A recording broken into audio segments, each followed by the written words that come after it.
Hello दोस्तों, मैं HS. Mehta दिनांक 26 अक्टूबर 2022 को रात्रि के 12 बजे सेक्टर 137 नोएडा से आपका अभिनंदन करता हूं और मेरी यात्रा अपने छोटे से परिवार के साथ बद्रीनाथ के लिए शुरू कर रहा हूं। बद्रीनाथ की दूरी यहां से 523 किलोमीटर दूर है। Guys, good morning. मैं उत्तराखंड के 5 प्रयागों में से 5वें प्रयाग देवप्रयाग से आपसे मुखातिब हूँ। ये सुंदर विहंग दृश्य आपको मैं रूबरू कराता हूँ। भागीरथी एवं अलकनंदा का संगम, जिस पे सुंदर व्यू संगम का आपको दिखाता हूँ। प्रयाग टेहरी जनपद का एक नगर पंचायत है जो कि भागीरथी एवं अलकनंदा के संगम पर बसा हुआ है। उत्तराखंड के 5 प्रयागों में से एक प्रयाग है। भागीरथी एवं अलकनंदा के मिलने के उपरांत ही इस नदी को गंगा जी के नाम से जाना जाता है।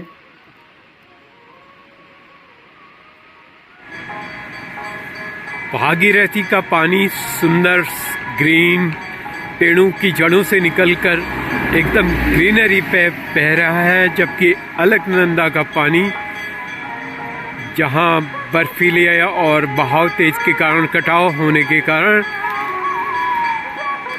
मटमैला बह रहा है, जो आगे बढ़ के गंगा के नाम से जानी जाती है। हरिद्वार से देवप्रयाग की दूरी लगभग 95 किलोमीटर है, यानी हरि का द्वार, अर्थात यह पवित्र भूमि, तथा ऋषिकेश से लगभग 70 किलोमीटर की दूरी पर देवप्रयाग स्थित है। भागीरथी जो गंगोत्री ग्लेशियर से निकलकर, गोमुख से निकल के 205 किलोमीटर लंबी दूरी को तय करते देवप्रयाग में अलकनंदा से मिल जाती है, जबकि अलकनंदा सतोपंथ ग्लेशियर से निकल के 195 किलोमीटर की दूरी को तय करके देवप्रयाग में भागीरथी जी से मिलती हैं। भागीरथी का पानी एकदम हरा, स्वच्छ और शांत है, जबकि अलकनंदा का पानी मटमैला और जो अपने उग्र रूप से जानी जाती है, यानी कि भागीरथी को एक सास का दर्जा दिया गया है और अलकनंदा को एक बहू का, ऐसा सामंजस्य बैठाया गया है। देवप्रयाग में भागीरथी नदी को क्रॉस करते हुए हम अलकनंदा के किनारे किनारे आगे बढ़ते हैं। जैसे जैसे यानी बद्रीनाथ की तरफ बढ़ रहे हैं, जैसे जैसे हम आगे बढ़ रहे हैं, अलकनंदा के वेग से उत्पन्न कोहरा ऊपर को उठ रहा है, जिससे सामने का व्यू देखने में काफ़ी कठिनाई हो रही है, यानी धीरे धीरे कोहरा बढ़ते जा रहा है। देवप्रयाग से नेक्स्ट प्रयाग रुद्रप्रयाग आता है, जो कि देवप्रयाग से रुद्रप्रयाग की दूरी लगभग 66 किलोमीटर है। यह दूरी हम लगभग 1.25 घंटे में तय कर लेंगे, यानी रुद्रप्रयाग पहुंचने से बीच में हमें श्रीनगर और अलकनंदा पे बना हुआ हाइड्रो प्रोजेक्ट डैम को क्रॉस करते हुए 16 किलोमीटर आगे जाने पर धारा देवी मंदिर जो रोड से दिखाई देता है, और उसके उपरांत हम रुद्रप्रयाग पहुंचेंगे। रुद्रप्रयाग ऐसी जगह है जहां से केदारनाथ और बद्रीनाथ के लिए अलग अलग रूट बन जाते हैं। रुद्रप्रयाग में केदारनाथ से आने वाली नदी मंदाकिनी और बद्रीनाथ की तरफ से आने वाली अलकनंदा का संगम है। जो कि बहुत ही सुंदर है, जो अपने हाईवे से थोड़ा हट के संगम है, जहाँ पर हम आपको विजिट नहीं करा पाएंगे। अतः हम सीधे निकल के बद्रीनाथ का रुख करेंगे। रुद्रप्रयाग में रुद्रनाथ मंदिर और कोटेश्वर महादेव मंदिर प्रमुख मंदिर हैं। रुद्रप्रयाग से आगे कर्णप्रयाग आता है, यानी तीसरा प्रयाग कर्णप्रयाग, जहाँ पे कुमाऊं की तरफ से आने वाली पिंडर नदी और अलकनंदा जो बद्रीनाथ की तरफ से आती है, इनका संगम कर्णप्रयाग पे है मिलता है। कर्णप्रयाग एक व्यापारिक दृष्टि से महत्वपूर्ण शहर है। आने वाले समय में यहाँ पे रेलवे का एक महत्वपूर्ण स्टेशन भी उपलब्ध होगा। इस दृष्टि से इसका महत्व और बढ़ जाएगा। यानी महाभारत काल में कर्ण ने यहाँ पे उमा के मंदिर में सूर्य देव की तपस्या की थी। सूर्य देव ने प्रसन्न होकर उनको अभेद कुंडल और धनुष दिए थे, जो कि उनके लिए बहुत सार्थक सिद्ध हुए। और यहीं पे कर्ण का मंदिर भी बनाया गया है।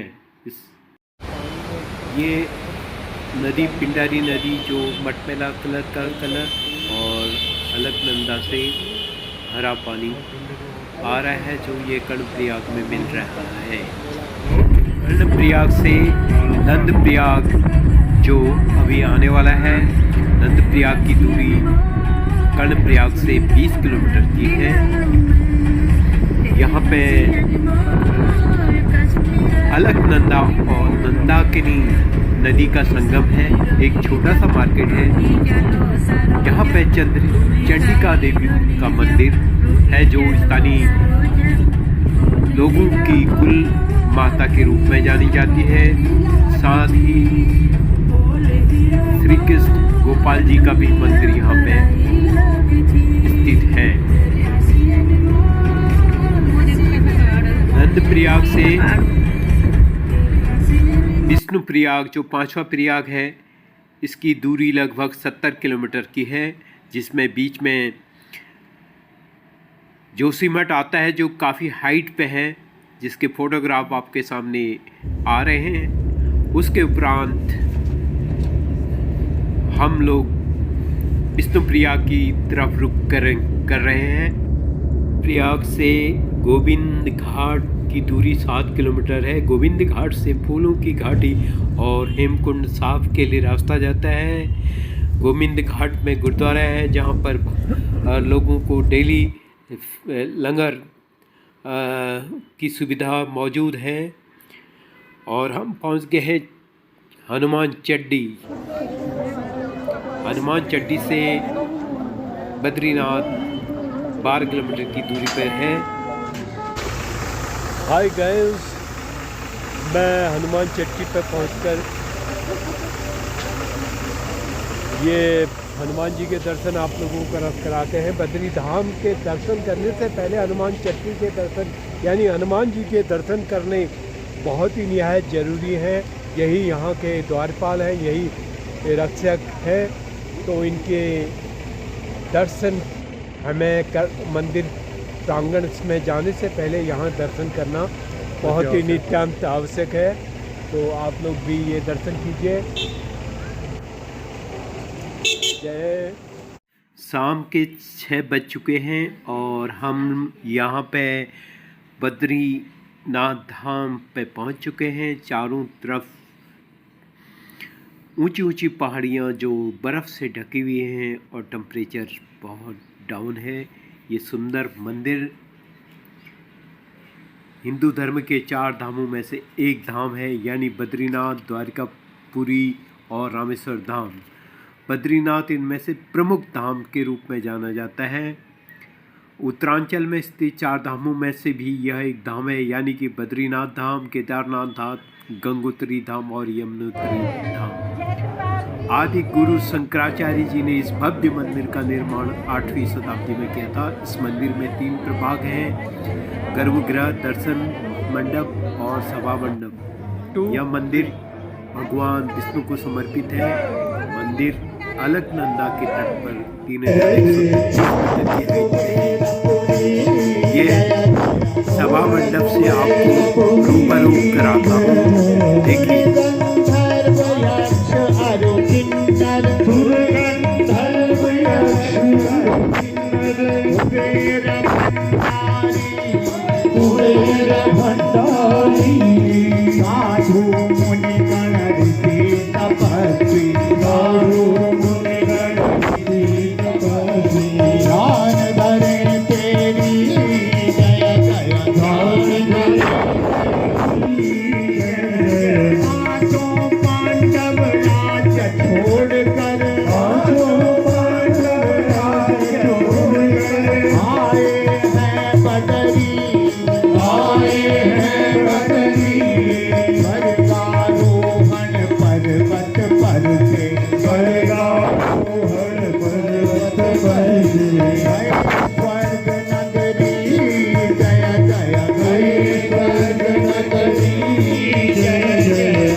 का सुंदर दृश्य। बद्रीनाथ के चारों तरफ ऊंची ऊंची पहाड़ियों से घिरी चोटियां जो बर्फ से ढकी हुई हैं, उसमें सूरज की किरणें पड़ते ही एक गोल्डन नुमा प्रकाश दिख रहा है, जो अत्यंत ही सुनहरा दिख रहा है। बीच में अलकनंदा की स्वच्छ धारा बहते हुए और मंदिर का दृश्य और चारों तरफ की पहाड़ियाँ जो मंत्रमुग्ध करने वाली हैं। ये सुंदर व्यू अलग देखिए, सुंदर, मॉर्निंग 7 बजे का विहंगम है ये। और अलौकिक। यह आया तप कुंड, जिसमें लगभग 45 डिग्री सेंटीग्रेड टेम्परेचर है, जिस पे जंप करते ही आग में ऐसे लगा कि बदन जल गया है, लेकिन कुछ भी नहीं। यहाँ पे इस कुंड में नहाने से अपने पाप और स्किन डिसीज दूर हो जाती हैं, ऐसी मान्यता है। बहुत दूर दूर से साधु संत लोग, भक्तगण और सैलानी तप्त कुंड में स्नान करने के लिए आते हुए तथा कुछ लोग स्नान करते हुए वहाँ पे और पूजा करते हुए, यह तप्त कुंड पूजा कर रहे हैं। अग्निदेव को समर्पित है।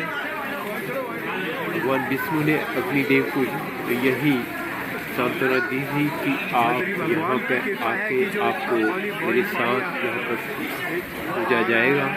तो इसकी महत्ता ये है, दुनिया बहुत दूर दूर से के आसपास स्नान कर रही है। 5 बड़ी शिलाखंडें हैं, जिसमें श्री मार्कंडेय शिला है, श्री गरुड़ शिला है, श्री नारद शिला है, श्री बाराह शिला है, श्री नरसिंह शिला है।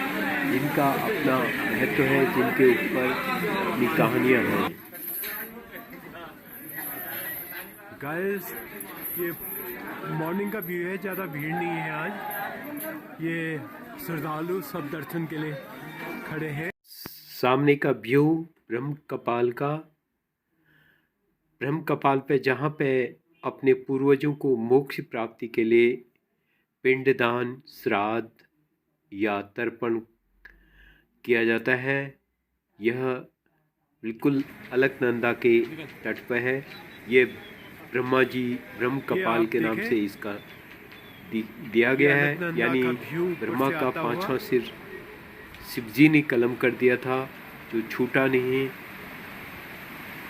त्रिशूल से जो लास्ट में यहाँ पे छूटा है, तो तब से इसको ब्रह्म कपाल की संज्ञा दी गई है। और यहाँ पे जितने भी मोक्ष प्राप्ति के लिए जो पूजा पाठ या तर्पण श्राद्ध किए जाते हैं, वो यहाँ पे किए जा रहे हैं। ये देखिए, दूर दूर से लोग आके यहाँ पे अपने पूर्वजों की श्राद्ध या उनकी मोक्ष प्राप्ति की कामना कर रहे हैं। ये हमने भी अपने पूर्वजों के लिए तर्पण कर रहे हैं। यहाँ पे श्राद्ध गया एवं पुष्कर राज के श्राद्ध के बाद यहाँ पे अंतिम श्राद्ध किया जाता है। इसके बाद आगे श्राद्ध की प्रक्रिया ख़त्म हो जाती है, अर्थात यहाँ पे अंतिम श्राद्ध किया जाता है। हम लोग यहाँ पे तर्पण कर रहे हैं अपने पूर्वजों की मोक्ष प्राप्ति के लिए। मैं यहाँ से आपको सुंदर मेघधारा अलकनंदा की बहती हुई उस पे तर्पण करते हुए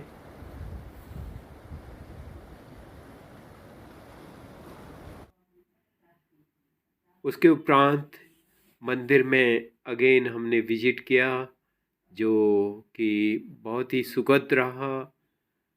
इस प्रकार से हमारी 2 दिन की यात्रा बहुत ही सफल रही। आ जाओ, फोन कर रहा।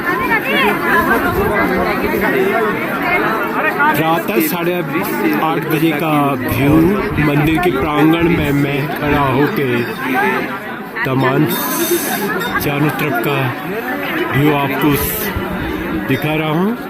ये लाइन लगी हुई है भक्त जिगनों की, भीड़ बढ़ते जा रही है।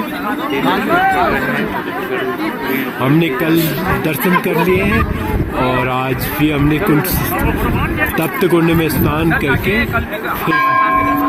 यहाँ का आनंद उठा रहे हैं। हमारा आज बद्री धाम में दूसरा दिन है।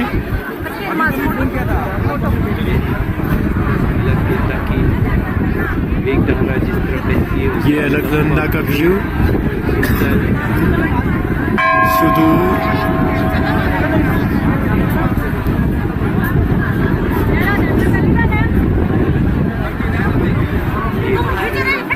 लेते हुए रात की बेला में इसका बहुत ही अलग सी अनुभूति हुई है, जो कर रही है। रात का समय 8:30 बजे का मंदिर प्रांगण में रात छोड़ने का दिल नहीं कर रहा। दर्शन करने के उपरांत हम वापसी घर की तरफ आ रहे हैं। इसी के साथ आपसे गाइस, अभी थैंक यू।